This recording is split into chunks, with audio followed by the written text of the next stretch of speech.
What's going on, trappers? Welcome back to JWell Trap TV.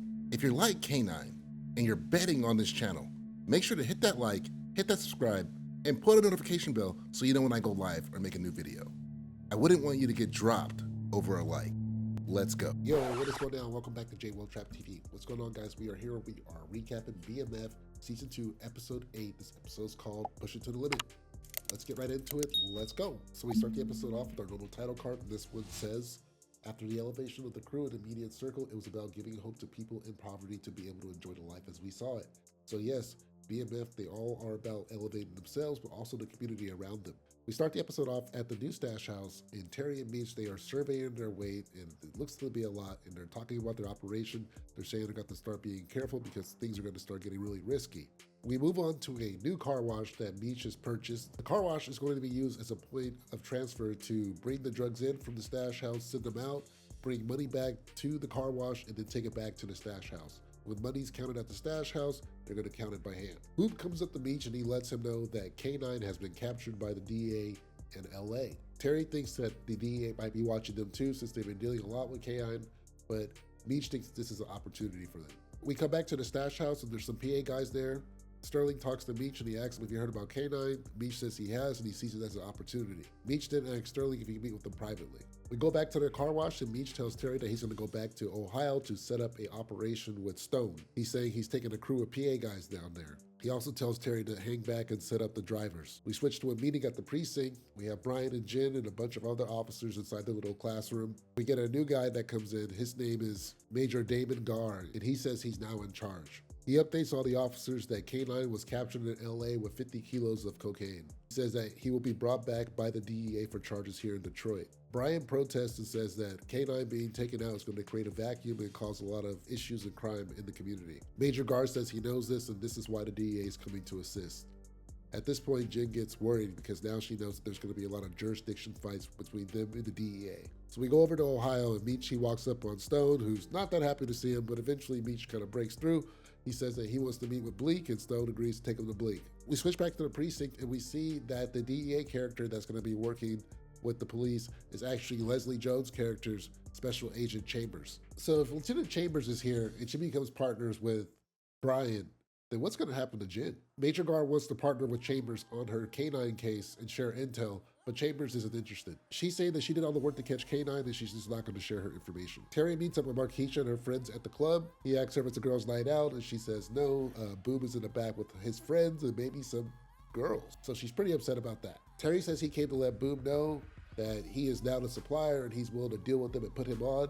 He also leaves the debt that he owes to Boom from the beginning of the season when he borrowed that key of coke from him. Markeisha says all this sounds like good news for Terry, but not good news for Boom. She also calls him a boss and keeps flirting with him. Terry heads out. We go back to Meech. He's in Ohio and he's meeting up with Bleak's crew. Bleak isn't interested in working with Meech at all, despite Meech, selling his good product at his low prices. Bleak tells him to bounce while he still can, and Meech says he respects that, but when he floods Stone's neighborhood with his new product and all of his customers leave, then that's going to be on him. We now go back to the car wash and we're meeting up with Terry, Calix, and Auntie Rose. These two were related to Saki and they're going to be performing drug delivery duties.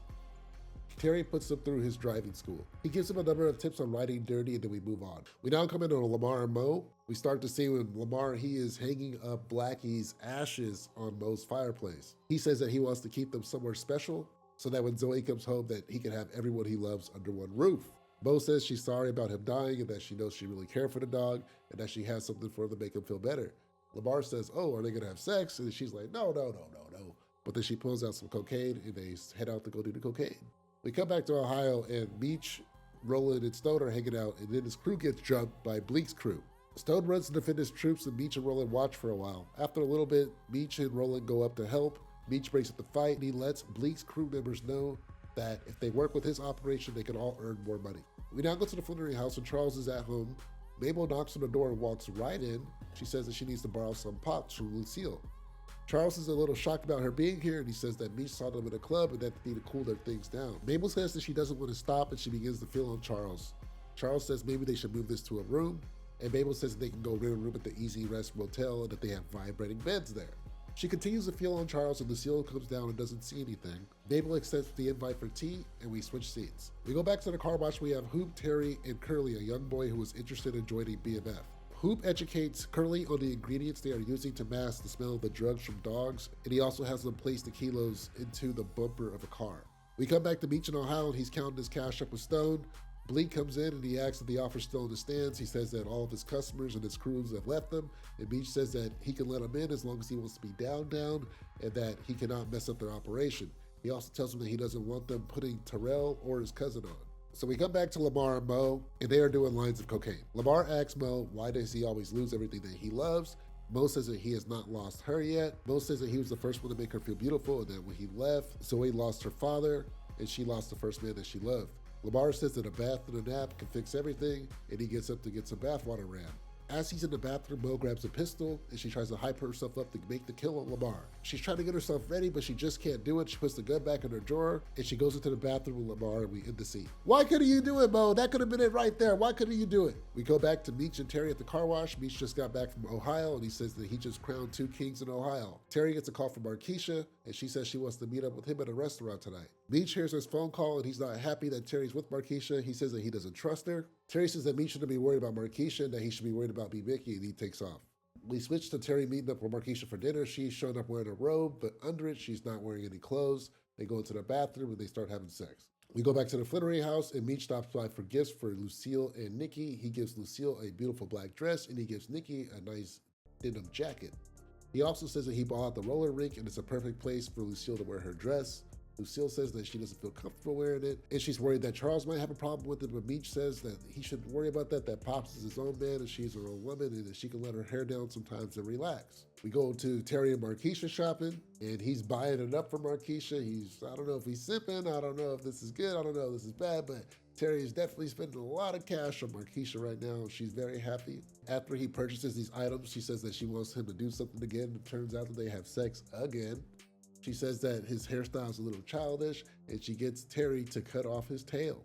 We now switch to the skating rink, and it looks like everybody's here. Meech and Terry are talking, and Meech immediately notices that his tail is missing. He also guesses correctly that Markeisha was the one who influenced him to do it. Lucille comes in, and Meech asks Lucille where Charles is, and Lucille says Charles had to work late. We switch to Charles, and we see that he's with Mabel at the motel. They are struggling to have sex in their vibrating bed.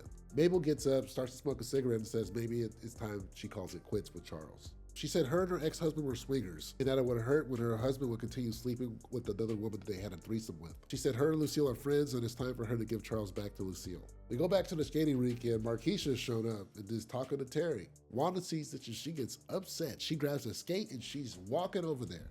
Meech sees it, stops her, calms her down. Wanda says that Terry is disrespecting her by bringing Markeisha here. Meech says that Terry is stupid, and he will continue to support Wanda and her children. He also tells Wanda that she's been A1 since day one. Wanda hears this and she calms down, and she decides not to attack Markeisha. The DJ announces that it's couple skating time, and Lucille's about to get off the skating rink, but then Meech comes up and he starts to skate with her. Just as Meech gets started skating with her, Charles shows up and he gives Lucille to Charles. Meech goes to talk with Mo, and Mo says that Zoe would have loved being here. Meech says that Mo needs to stick to the plan with Lamar so they can bring Zoe back, and Mo says she knows what she's doing and tells Meech to back off. The event starts to end, and Lucille goes into her and Charles's locker. She grabs his jacket, but a receipt falls out of his jacket, and it turns out it is the receipt from the motel. This pisses her off. She goes up, she hits Charles, and Charles says, "Hey, what's going on? Have you lost your mind?" Lucille shows Charles a receipt and asks him why he's in a motel, and Charles says that he had a job there. Lucille then says that he doesn't need to rent a room to do a job, and she starts to ask who he's sleeping with. And at this moment, Terry comes up and he asks, what's going on? What's going on? Because they're all fussing and yelling. And Lucille says that Charles is having an affair. And when Terry asks Charles if it's true, Charles puts his head on Terry's chest and she says, "Get your hands off my son." And then she heads out with Terry. After Lucille leaves, Meech comes up to be with Charles. So your boy Raw Dog Charles, he is now caught. He is locked up. Mission failed. So we go back to Jen and Bryant. They are out stalking Hoop.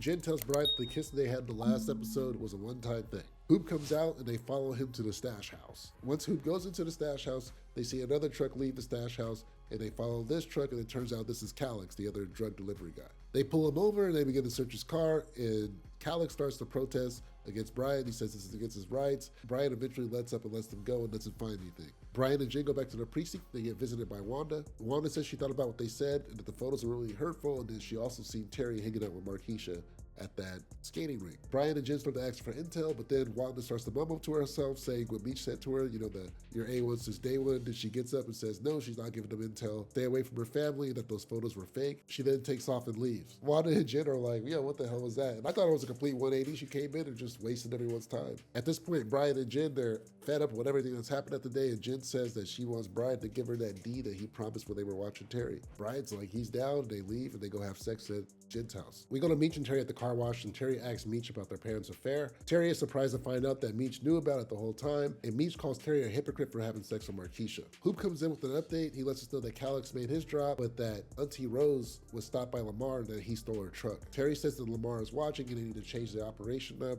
Meech wants to do something about Lamar, but then he gets a call from B. Mickey and he has to leave. We then switch to Meech with B. Mickey. B. Mickey is looking to kill Bryant. He tells Meech that Bryant moved his mom back to a bad hospital and she died shortly after. Meech asks B. Mickey, what does Bryant have on him? B. Mickey says that he has J-Mill's murder weapon on him. Meech gets pissed, but then he asks B. Mickey if he ever brought him in officially as a CI.